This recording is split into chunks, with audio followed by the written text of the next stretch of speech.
आदित्य एक 6 साल का प्यारा और शरारती लड़का था। वह हमेशा अपने दोस्तों के साथ खेलता रहता था और कभी भी किसी बात को गंभीरता से नहीं लेता था। आदित्य के मम्मी पापा बहुत अच्छे और सख्त थे, लेकिन वे उसे बहुत प्यार करते थे। आदित्य का दिल बहुत कोमल था, लेकिन वह कभी भी अपनी मम्मी पापा की बातों को ठीक से नहीं मानता था। एक दिन आदित्य अपने घर के आरामदायक लिविंग रूम में खिलौनों के साथ खेल रहा था। उसके पास रंग बिरंगे खिलौने थे और वह उन्हीं के साथ घंटों खेलता रहता था। उसका ध्यान खेलने में इतना था कि वह अपनी मम्मी पापा की बातों को सुनने की बजाय सिर्फ अपने खिलौनों में खो जाता था। उसकी मम्मी, जो रसोई में खाना बना रही थी, आदित्य से कहती हैं, आदित्य, खाना खाओ और फिर अपनी पढ़ाई करो। आदित्य मुस्कुराते हुए जवाब देता है, मम्मी, मुझे बाद में भूख लगेगी, मैं अभी नहीं खाता। वह अपनी मम्मी की बातों को नज़रअंदाज करते हुए और खिलौनों के साथ खेलने लगता है। उसकी मम्मी ने इसे नज़रअंदाज किया और काम में लग गई। कुछ समय बाद आदित्य ने सोचा कि क्यों न बाहर जाकर दोस्तों के साथ खेले। वह झट से अपने खिलौने छोड़कर बाहर खेलने के लिए दौड़ता है। बाहर एक सुंदर और हरा भरा खेल का मैदान था, जहां बच्चे फुटबॉल खेल रहे थे और कुछ बच्चे दौड़ने की प्रतियोगिता में भाग ले रहे थे। आदित्य अपने दोस्तों के साथ खेलने में व्यस्त हो गया।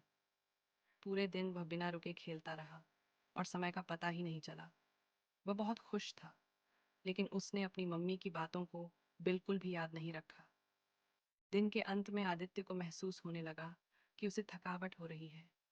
उसने देखा कि उसे हल्का बुखार हो गया था। वह सीधे अपने कमरे में गया और बिस्तर पर लेट गया। उसकी मम्मी कमरे में आई और देखा कि आदित्य बहुत गर्म हो रहा था। वह चिंतित हो गई और आदित्य के माथे पर गीला कपड़ा रख दिया।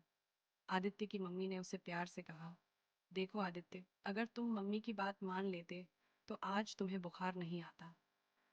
आदित्य बिस्तर पर लेटे हुए सोचने लगा कि वह अपनी मम्मी की बात क्यों नहीं मानता था। वह शर्मिंदा हो गया और महसूस किया कि उसकी नाफरमानी ने उसे परेशानी में डाल दिया था। आदित्य की मम्मी ने उसे समझाया, बच्चों को हमेशा अपने माता पिता की बात माननी चाहिए, क्योंकि वे तुम्हारे भले के लिए कहते हैं। आदित्य ने चुपचाप सिर झुका लिया और सोचा कि वह अब मम्मी पापा की बातों को नहीं टालेगा। वह महसूस करता है कि कभी कभी न सुनने से समस्या बन सकती है। आदित्य ने फिर अपनी मम्मी से माफ़ी मांगते हुए कहा, मम्मी, मुझे माफ़ कर दो।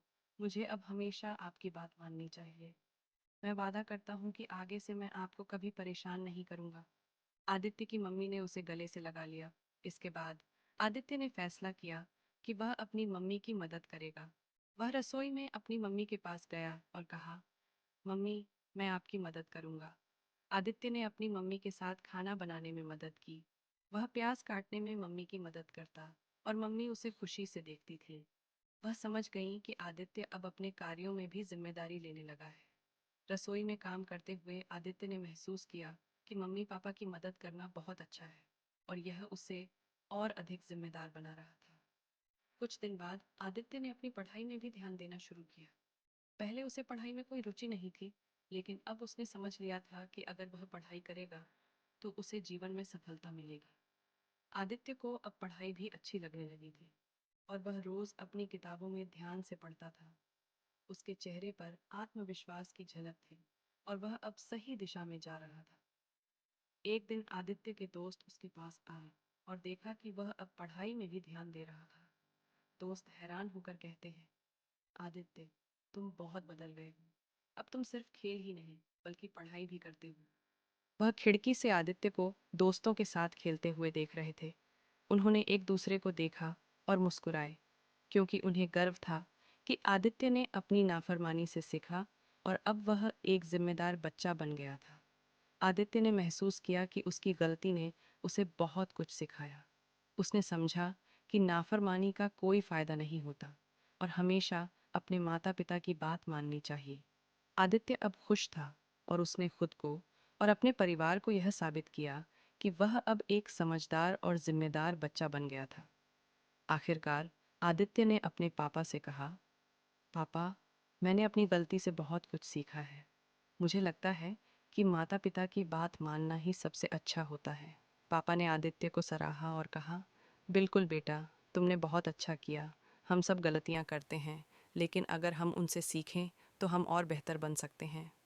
इस कहानी से आदित्य ने यह सीखा कि नाफरमानी की सज़ा ही यही होती है कि हमें अपनी गलतियों का एहसास होता है और हम उन्हें सुधारने की कोशिश करते हैं। इस तरह आदित्य ने न केवल अपनी गलती स्वीकार की, बल्कि उसने जीवन में जिम्मेदारी और समझदारी की ओर कदम बढ़ाया।